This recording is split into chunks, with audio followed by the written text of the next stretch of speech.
সোনার গয়না দিয়ে ভর্তি দেখুন।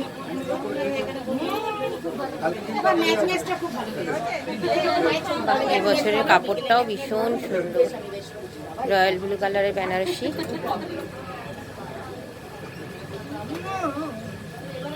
জয় মা জগন্নাথ।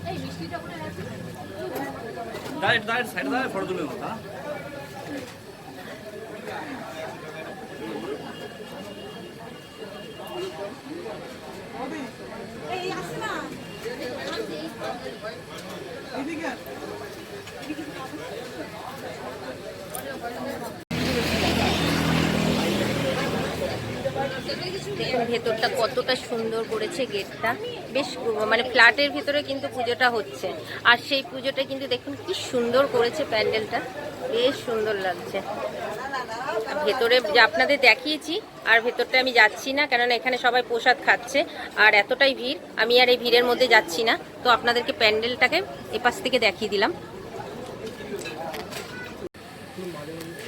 নমস্কার, নতুন একটা ভিডিওতে আবার আপনাদের স্বাগতম। তো কেমন আছেন? আশা করি ভালো আছেন। জগদ্ধাত্রী পুজোর উপলক্ষে আমি আজকে চলে এসেছি কলকাতার একটি সাবেকিয়ানা পুজোতে। আর সেই পুজোর উপলক্ষে কিন্তু আজকের আমি সেই বাড়িতে কত বছর ধরে পুজো হচ্ছে, কিভাবে হচ্ছে, আর এত বছর ধরে কী করে মানে কিভাবে এদের মানে ভোগ দেওয়া হয়, কীরকমভাবে কী হয়, সমস্তটা কিন্তু জানবো।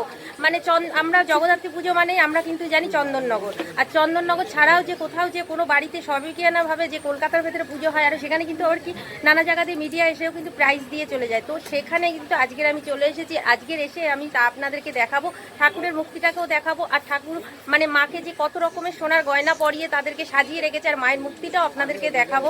তো ভিডিওটা দেখতে থাকুন, স্কিপ করবেন না, আমি সম্পূর্ণটা তুলে ধরছি। চলুন।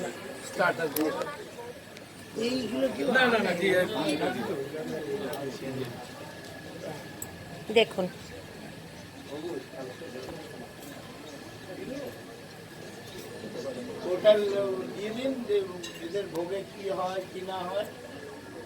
মায়ের মূর্তিটা শুধু দেখুন কতটা সুন্দর। দেখুন প্রত্যেকটা কিন্তু সোনার গয়না দিয়ে কিন্তু ভর্তি, পুরো সোনার গয়না দিয়ে কিন্তু মায়ের মূর্তিটা বই করা রয়েছে।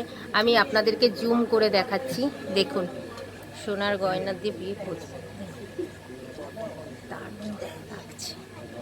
প্রত্যেক বছরই আমি আসি, কিন্তু আমার কখনোই তুলে ধরা হয়নি। তো এবার আমার মনে হলো যে আমি একটু তুলে ধরি। আর ঠাকুরের মূর্তিটা এতটাই সুন্দর করেছে, দেখুন কতটা সুন্দর করেছে, অসংখ্য মানে অসম্ভব সুন্দর করেছে।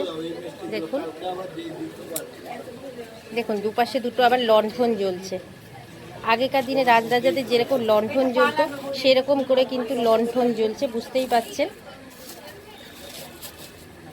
দেখুন ওখানে নৈবেদ্য দিয়েছে, কি সুন্দরভাবে সাজিয়েছে, মানে ড্রাই ফ্রুট দিয়ে, চাল দিয়ে ভীষণ সুন্দরভাবে। এটা একটা মানে ওইটা বোধ হয় সমস্ত ওই যে পদ্মা বলে না, সেই টাইপের জিনিসগুলো বোধহয় এইগুলোও লাগে। তো আমি এবার এনাদের কাছ থেকে জেনে নেব। শ্রীটা দেখুন কি সুন্দর সাজিয়েছে।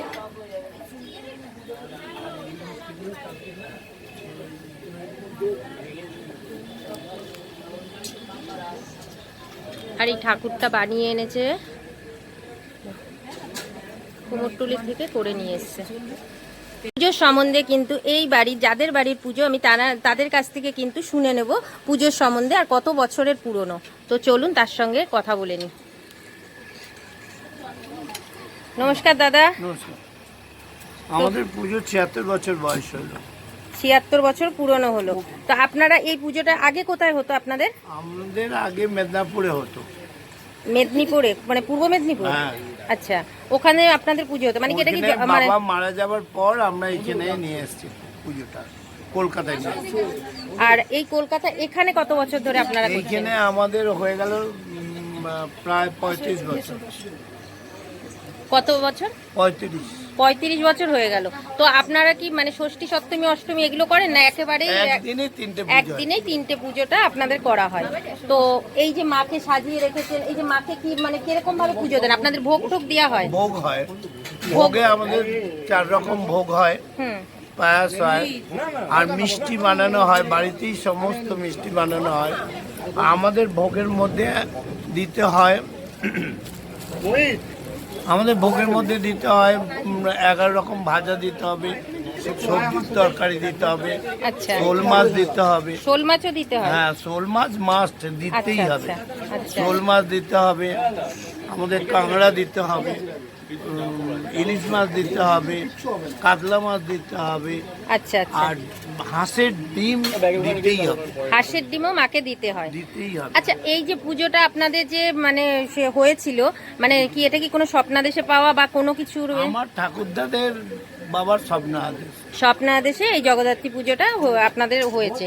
তারপরের থেকে 76 বছর ধরে আপনি যে আপনার যতদিন ধরে আপনি জানেন ওখান থেকে করে এসে, আর আপনারা যেহেতু সবাই চলে এসেছেন কলকাতায় বলে আপনাদের কলকাতাতে এই পুজোটা হচ্ছে। তো আপনারা বুঝতেই পাচ্ছেন এখানে এসে কিন্তু এই পুজোটা কিন্তু বহুত পুরনো পুজো। তবে হ্যাঁ, এটাও কিন্তু মানে সেটা যেমন বংশ পরম্পরায় তারা কিন্তু সম্পূর্ণটাই পেয়েছিল, কিন্তু স্বপ্নাদেশে পাওয়ার পরে কিন্তু তারপরে সেই থেকে কিন্তু পুজো হয়ে চলেছে।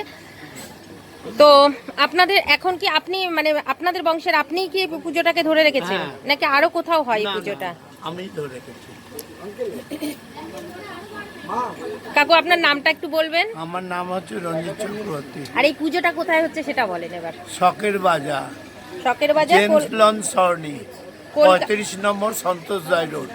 অনেকেই হয়তো বুঝতে পারবেন না শখের বাজার বললে পরে, কিন্তু আমি বলে দিচ্ছি যেটা হচ্ছে বেহালা শখের বাজার, সাবর্ণ রায় চৌধুরী চণ্ডী পুজো হয়। তো সেই শখের বাজারেই কিন্তু আপনারা আসলে পরে এই পুজোটাকে আপনারা কিন্তু দেখতে পারবেন। আপনারা যে কোনো জায়গায় থাকুন না কেন, যদি আমাদের আশেপাশেও কোথাও থাকেন, কলকাতার ভেতরে থাকেন, জগদ্ধাত্রী পুজোর সময় মনে হতেই পারে আপনাদেরকে যে আমরা জগদ্ধাত্রী পুজোর সময় আমরা চন্দননগরে যাব না। তো এরকম একটা সুন্দর যদি মুক্তি আপনারা যদি দেখতে চান, এরকম বাড়ির ভেতরে পুজো, আপনারা এখানে এসে প্রসাদ গ্রহণ করুন এবং মায়ের দর্শন করুন। তো সেখানে আসতে গেলে পরে কিন্তু আপনারা বরিশা শখের বাজারে কিন্তু চলে আসবেন, আসলে পরে কিন্তু এরকম মায়ের দর্শন করতে পারবেন। আর প্রত্যেক বছর কিন্তু এই পুজোটা হয়। আর আপনারা বুঝতেই পাচ্ছেন কত মানুষ কিন্তু এখানে আসে, প্রসাদ গ্রহণ করেন এবং এদের এখানে ভীষণ ভালো ব্যবস্থা থাকে সকাল থেকে রাত পর্যন্ত। কালকে আবার বিসর্জন হবে, তারও কিন্তু অনেক বড় মানে সুন্দরভাবে কিন্তু এখানে কিন্তু মানে হয়। আর এই বাড়ির মানে কর্ত্রী যে, তার সঙ্গে দেখা করে দিই। কাকিমা ভালো আছেন? দিদি ভালো আছেন তো? এটা অ্যাকচুয়ালি সত্যি কথা বলতে এটা আমার ছেলের বন্ধুর মা, আমার দিদি হয়। আর তাদের বাড়িতেই আমি প্রত্যেক বছর আসি। আমার হয়তো অনেক ভিডিওতে ছোট ছোট রিল হিসাবেও আপনারা দেখে থাকবেন।